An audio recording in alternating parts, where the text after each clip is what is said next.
Sir ಈ song ಸಂಬಂಧಪಟ್ಟಂಗೆ ಒಂದು ವೇಳೆ ನೀವಾಗಲೇ ಹೇಳಿದ್ರಿ ಈ ಸಾಂಗಿನ ಅಪ್ಪು ಸರೇ ಇವಾಗ ಹೇಳೋದಾಗಿತ್ತು ಅಂತ, ಒಂದು ವೇಳೆ ಅಪ್ಪು ಸರೇ ಇದ್ದಿದ್ರೆ ಅವ್ರು ಆಡ್ತಿದ್ರೇನೋ ಅಲ್ಲ ಸರ್?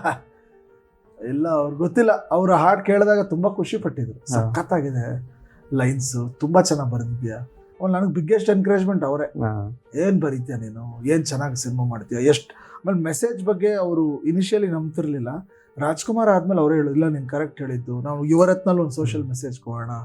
ಆಮೇಲೆ that is how an actor. ಅವ್ರಿಗೆ ಸೋಷಿಯಲ್ ರೆಸ್ಪಾನ್ಸಿಬಿಲಿಟಿ ಇತ್ತು. ಜನರ ಮುಂದೆ ಹೇಗಿರಬೇಕು, ನನ್ನ ಹೇಗೆ ಪ್ರೆಸೆಂಟ್ ಮಾಡ್ಕೋಬೇಕು. ಅವರು ನಾನು ಬರೀ ತೆರೆ ಮೇಲೆ ಅಷ್ಟೇ ಪವರ್ ಸ್ಟಾರ್.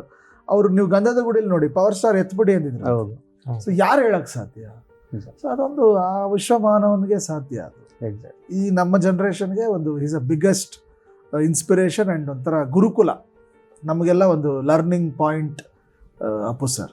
ಎಸ್ ಸರ್, ಆ ಸಾಂಗ್ ಎಷ್ಟು ಇನ್ಸ್ಪಿರೇಷನ್ ಆಗಿದೆ ಅಂದ್ರೆ ನನ್ನ ಕಲರ್ ಟೂನ್ ಕೂಡ ಅದೇ ಸರ್. ಭುವನೇಶ್ವರ್ ಹಾಕೊಂಡಿದ್ದೀನಿ, ಅದು ಬಂದಾಗಿಂದ ಕೂಡ ಅದನ್ನೇ ಹಾಕೊಂಡಿದ್ದೀನಿ, ಕೇಳ್ತಾ ಇರ್ತೀನಿ ಪದೇ ಪದೇ.